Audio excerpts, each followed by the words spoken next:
Hi everybody, AJ Hanna back here again, and I'm with my friend and colleague from Symphony, Ian Barkin, and we're in Chicago at the HR Shared Service and Outsourcing Summit. It's been a good couple of days. Today we're wrapping up. And as always, when Ian and I are together at these events, we're getting the opportunity to talk about RPA, sometimes to audiences that are still being introduced to the concept. And so we talk sometimes about the case studies that we've seen. And so, Ian, what kind of case studies in particular have we been privileged enough to help our clients with in human resources? Absolutely. So I do, obviously there's a spectrum within HR, as there is in finance and accounting and logistics, supply chain as well. But for those of you, those not familiar with it, it's effectively hire to retire, right? Everything from finding talent to bringing that talent on, setting them up and enabling them to get to work, to then paying them for the work, keeping them trained, keeping them retained, and then ultimately at the end of a career, you're sunsetting that person. They quit or they retire, et cetera. And so all the mechanics from the hire to retire process.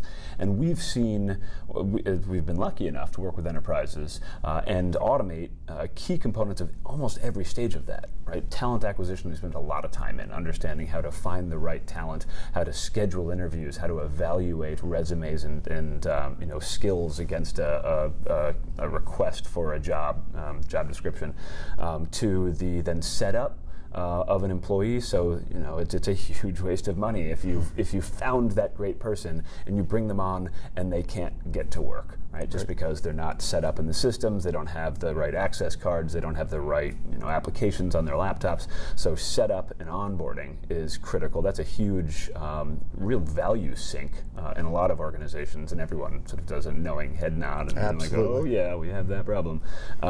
So we can automate that, and then there's the payroll component of it, and so just general payroll, but also we've seen some really interesting examples of activities like pay integration.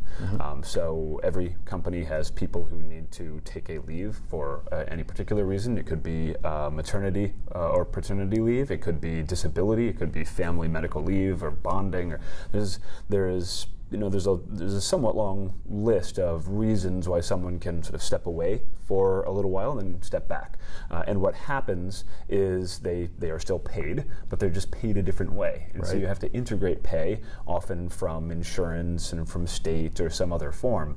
And the calculation of those numbers and the integration and the accounting of it is just lots and lots of complex process, but it's a lot of rules. And so we have several examples within organizations that are heavily union oriented, right? They've got a lot of unions. So when you go out on leave, the way that I pay you is dependent on the union you belong to, the leave type that you're taking, the tenure that you've served within the organization, the salary that you currently have, the location at which in which you work within the company, and probably a number of other factors.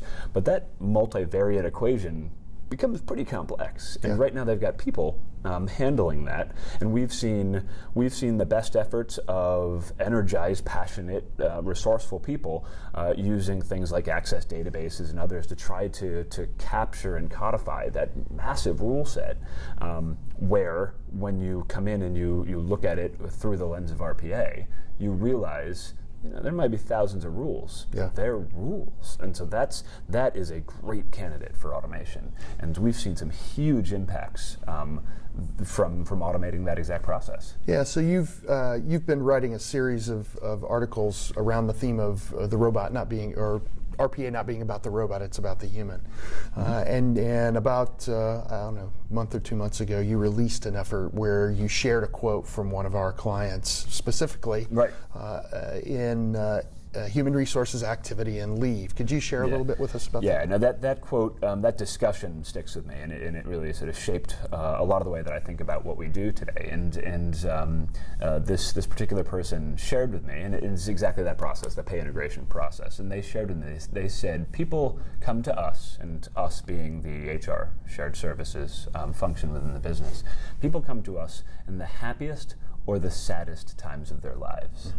And you have to sort of stop and just think about that. That really hit me. I mean, ultimately, people come to us because they've just had a baby, or they've just discovered that they're quite ill, or they've been injured, right? And those are the scenarios that an HR shared service function is supporting. And so to understand your customer and understand where they are, to be empathetic and to put yourself in their shoes, the best way to serve them isn't lots of mundane transactional activity, where you're trudging through lots of business rules to figure out what sort of best time life, worst time life, which one of the calculations for that particular life. Right? Ideally, that happens, and then you get to be the person. You get to take the sort of the robot out of the person, as we say, and you get to be a human resource and help them.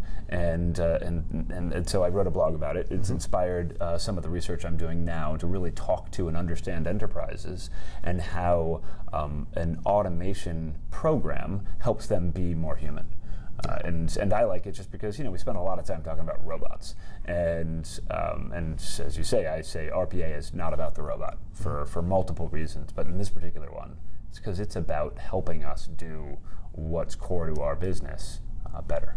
Yeah, so I think you can tell from the discussion we have a strong belief that human resources really, through the use of automation, allows you to focus on the human aspect of human resources and opens up opportunities for you to provide the kind of high-touch experience that most human resources operations really want to provide for their associates and for their constituents.